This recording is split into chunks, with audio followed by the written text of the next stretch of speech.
ठीक है, लेकिन जोड़ते किसमें है हिंदी में संधि को? तो हिंदी संधि में वर्णों के मेल को कराते हैं, उन्हीं को हम क्या कहते हैं? संधि कहते हैं। ठीक है, अब आप कहोगे कि वर्णों का मेल कैसे होता है? देखिए, हिम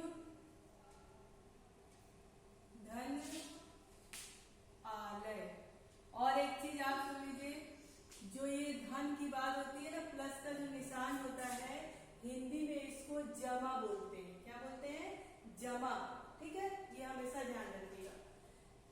अब देखो, हिम जमा आलय, अब ये म है और हमें पता है कि व्यंजन के कोई भी वर्ण बिना स्वर के नहीं बोला जाता, इसलिए यदि म है यानी इसका मतलब कि म में अ है।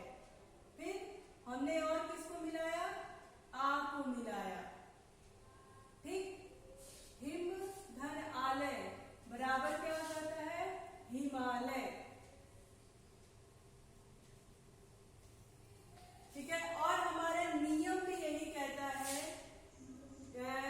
संधि को पढ़ने के लिए एक नियम होता है कि कैसे वर्णों के मेल से कौन सा वर्ण बनता है। ठीक है, अब अ या आ बनेगा तो भी आ होता है, आ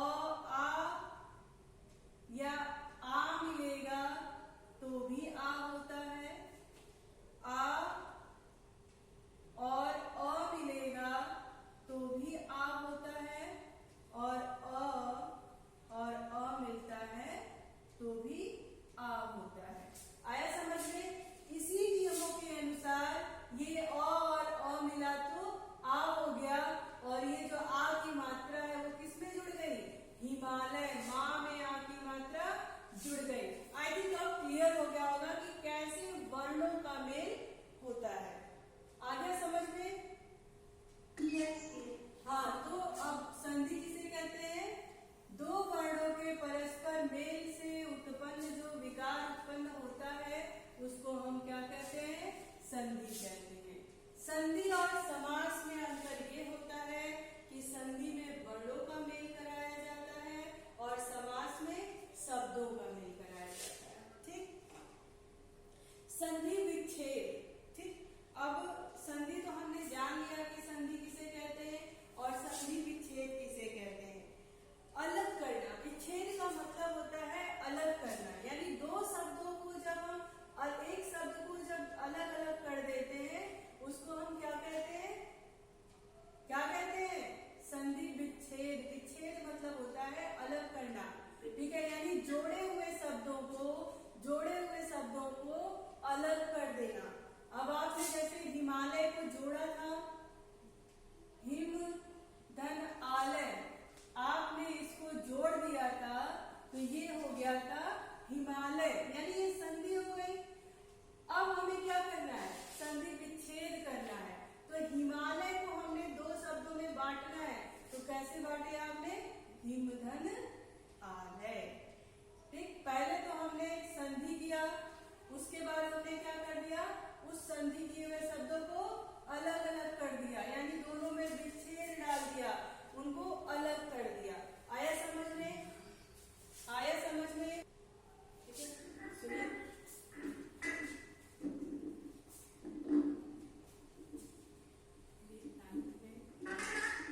एक सेकंड बच्चों, वेट।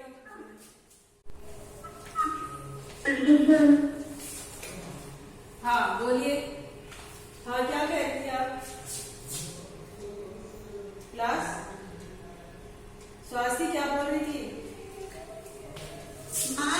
अगर आय के साथ तो आय के साथ ये इसमें नहीं आता है, आया हुआ अभी नहीं आएगा, वो दूसरे संधि बताया गया। अभी हम सिर्फ दीर्घ संधि पढ़ रहे हैं। ठीक है, स्टेप बाय स्टेप हम आय में, ओ में, अ में, य में कैसे परिवर्तन होता है वो स्टेप बाय स्टेप जाएंगे। अभी तो हम सिर्फ साधारण पढ़ रहे हैं कि कैसे बड़े की मात्रा में हम आते हैं। ए के आगे अगर आय आ जाए तो वो आय नहीं बनेगा। ए इसमें आएगा ही नहीं, इसमें सिर्फ दीर्घ संधि में अ ही आएगा। और जब दीर्घ संधि आप पढ़ोगे तो इसमें अ ई उ का ही मेल होगा, है ना। ऐ की जो आप बात कर रहे हो वो सब दूसरे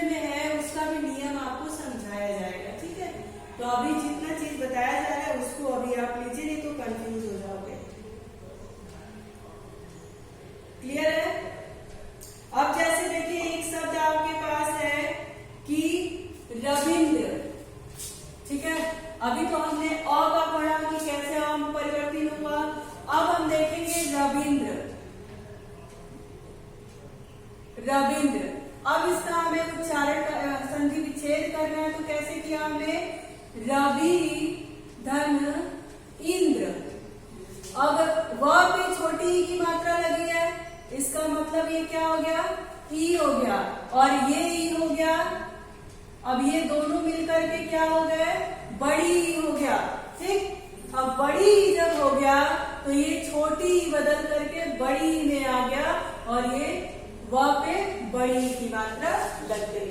यदि इसमें कोई परिवर्तन नहीं होता तो हम क्या लिखते? रविंद्र ऐसे ही लिखते। ठीक, लेकिन ये क्या होता हमारा?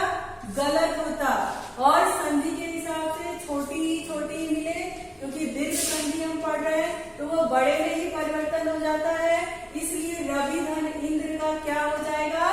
रविंद्र हो जाएगा। क्या हो जाएगा? रविंद्र हो जाएगा। आया समझ में? आया समझ में? कोई दिक्कत? कोई दिक्कत यहाँ तक? ओके, हमने ई और जाना, ई जाना, ठीक है। अब हम पढ़ेंगे भानुदय। भानुदय, ठीक है। हमने ई पढ़ लिया, अ पढ़ लिया। अब देखेंगे कि ऊ में कैसे परिवर्तन होता है। अब देखो, भानु धन उदय। अब न में कौन सी मात्रा लगी है? बड़े ऊ की मात्रा लगी है, और ये कौन सा ऊ है? छोटा ऊ है, और ये दोनों मिला करके कौन सा ऊ की बात करता है? बड़े ऊ की बात करता है। बड़े ऊ की बात करता है ना, दीर्घ की बात करता है। इसलिए भानुधन उदय किसमें बदल गया? भानुदय। और यह परिवर्तन हमें कहाँ देखने को मिला? न पे ऊ की मात्रा बदल जाती है। छोटे ऊ से बड़े ऊ में परिवर्तन, बड़े से बड़े में परिवर्तन हो जाता है, क्योंकि हमने पढ़ा है कि ऊ चाहे छोटा ऊ मिले तो भी बड़ा ऊ होगा, चाहे बड़ा ऊ छोटा ऊ मिले तो भी बड़ा ऊ होगा। आया समझ में? आया समझ में? यहाँ तक कोई दिक्कत है आप लोगों को? ओके, ठीक है। तो हमने अभी तक जान लिया कि क्या नियम है, क्या कह रहे हैं। हाँ बताओ, बोलिए। No doubt. ओके, अब हम आएंगे गुण संधि पे। ठीक है, अभी तो हमने दीर्घ पढ़ा, दीर्घ आपको समझ में आया इतना तो उम्मीद करते हैं ना। उसके बाद से हम पढ़ेंगे गुण संधि। अच्छा, गुण संधि के बारे में किसी को पता है? हाँ बताओ, बताइए।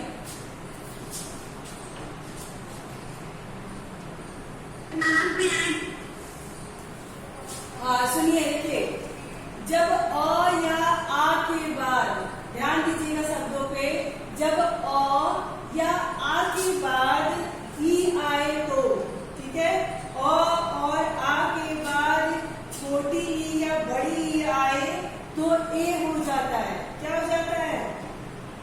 ए हो जाता है। और अ या आ के बाद छोटा ऊ या बड़ा ऊ आए तो ओ हो जाता है। अब आपको स्वाति समझ में आया होगा? स्वाति, अब आपको समझ में आया होगा कि कैसे ये औपचारिक हो जाता है।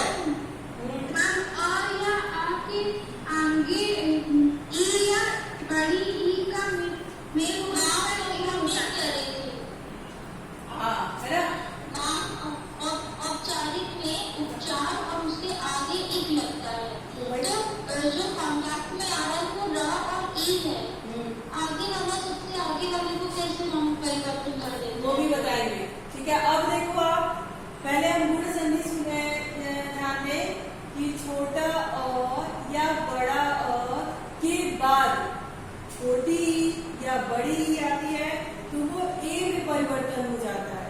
ठीक है, अ के बाद जैसे अ या आ के बाद छोटी ई या बड़ी ई आए तो ए में बदल जाता है। ठीक है, ए में बदल जाता है। और यहाँ आ के बाद छोटा ऊ या बड़ा ऊ आए तो किस में बदल जाता है? ओ में बदल जाता है। उसको हम क्या कहते हैं? गुण संधि कहते हैं। जैसे अगर हमारे पास आया सुरेंद्र एक शब्द है, ठीक है, सुरेंद्र। अब हमने इसका संधि विच्छेद किया तो क्या किया? सुर धन इंद्र। अब आप देखिए कि र आया यानी अ आया और अ के तुरंत बाद क्या आया है? ई। और ये किस में बदल गया? ए में बदल गया। इसीलिए यहाँ पे क्या हो गया? सुरेंद्र हो गया। आया समझ में? आया समझ में? ठीक। इसी तरह का कोई एक दो शब्द आप बताइए। हाँ बताइए मैम। जैसे इसी के साथ ये भी होगा कि आ या आ के आगे री का मेल होने पर अर्थ बन जाता है। सब बताएंगे बच्चा, एक एक करके समझोगे। हाँ, अर्थ बन जाता है और एक एक चीज समझे। कूद के आगे जाओगे तो पिछला वाला तो आ जाएगा, पर स्टेप बाय स्टेप सीखना ही ज्यादा बेटर नहीं होता है ना? तो स्टेप बाय स्टेप सीखिए। अभी अ और ई का, अ और ऊ का कॉन्सेप्ट क्लियर करिए, फिर री पे आएंगे, है ना? ये तो सब चीज एक ही साथ रह जाएगा। नियम ये भी है।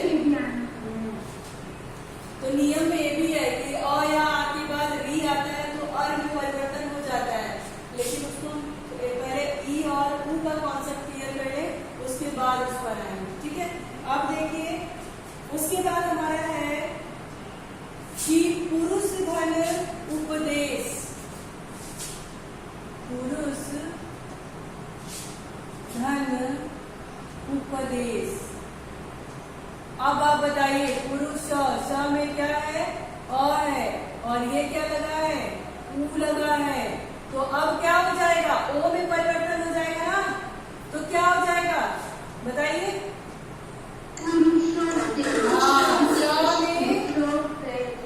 श में क्या हो जाएगा? ओ की मात्रा लग जाएगी। स में क्या हो जाएगा?